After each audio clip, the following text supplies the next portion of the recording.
Ma tahan sulle rääkida inimkeha lugu.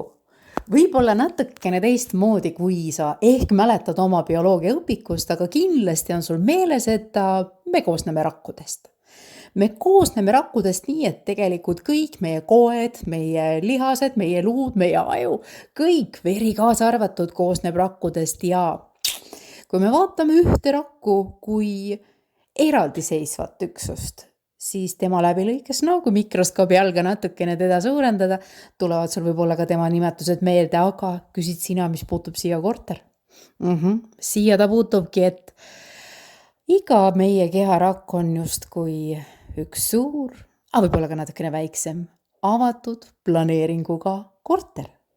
Täpselt selline korter, kus sees sa oled, magad, sööd, võib-olla mõnel on ka isegi kodukontor, võib-olla ta on natuke avaram, võib-olla ta on natukene suurem, aga vaata, mida sul selles korteris igapäevaselt tarvis läheb? No kindlasti õhku ja loomulikult vajad sa õhku, värsket õhku ootralt, sellepärast et su keha on üles ehitatud nii, et 6 minutit ilma hapnikuta saabub kliiniline surm. Sa vajad süüa. Sa vajad kindlasti süüa natuke vähem kui õhku, aga sellegi poolest regulaarselt, et täita oma energiavarud. Mida sa veel oma korteris vajad? No kindlasti vajad sa vett selleks, et esiteks kraamida ära.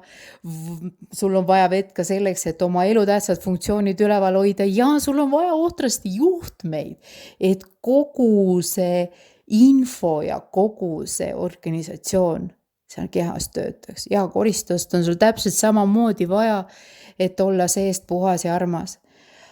Aga vaata, su rakud moodustavad sinu erinevad koed, sinu erinevad organid ja see iga korter, kui panna nad üksteise peale, moodustab ühe suure mitmekorruselise maja.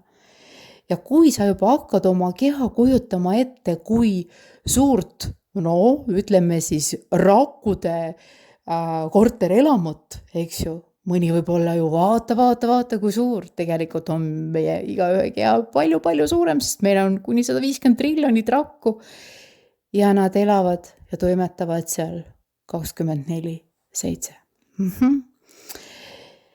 Ja kui läheme tagasi sinna, et käsitleme meie keha kui mitmekorruselist paneelelamut, korterelamut, siis sul on vaja, et kogu seda süsteemi varustataks õhuga, varustataks veega, sooja veega, külma veega, sul peab toimima seal kanalisatsioon, sul peavad olema veetud ka juhtmed, selleks, et kas või saada internetti, kas või saada teada, mis parasjagu lehed kirjutavad. Sul on vaja toimivat süsteemi, mis söödud toidu ära töötleb ja sinule sobivad toitained sellest ka moodustab.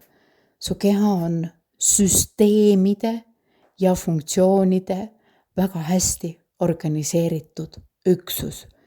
Ja kui sa tead täpselt, milline funktsioon või milline